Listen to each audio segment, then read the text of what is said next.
Guys, busy ako. Ngayon ko lang naisipan isulat yung mga pangalan ng subs ko na nag-apply sa akin sa Converge. So, kailangan ko siya isulat para naman kapag may mag-open ng bagong telecom, alam na. May tatawagan ako, di ba?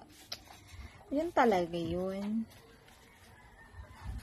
So, ginagawa ko to ngayon kasi nga, wala naman akong ginagawa. Medyo okay na yung pakiramdam ko.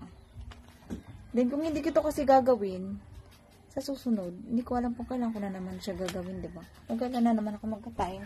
So, ang ginawa ko, simula, nag-start yung Converge, na nagpa-install ako. So, ganito karami na. So, hindi ko na iisa-isahin. So, tapos in-stapler ko, halimbawa, month of October, month of November, ganyan, December. Pinagsama-sama ko na sila, yung mga installed na. Tapos, yung mga pending, pinanghiwalay ko. Para in case na mag-open sa area nila, kakalikutin ko na lang yun. I-check ko na lang yun, diba? Ganon.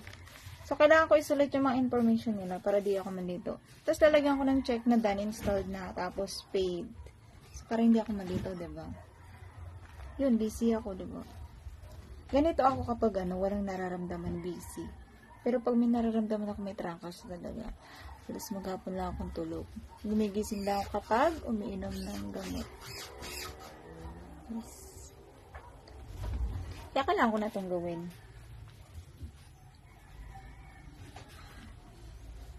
Alam niyo naman, kailangan maging masipag.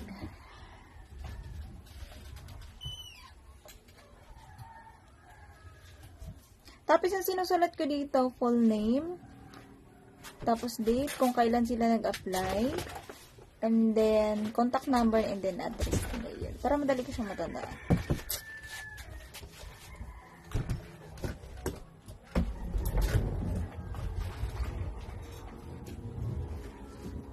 Busy ang person.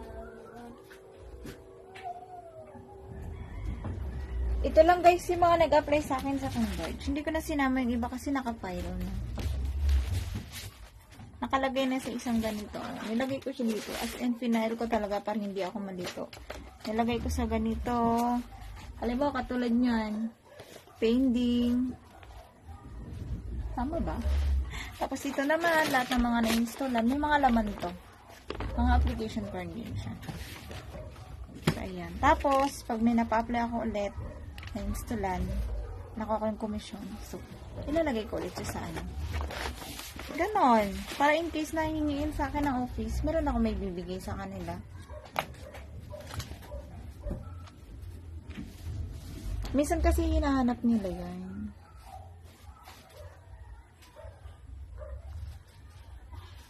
Diba? Yun lang guys. Salamat.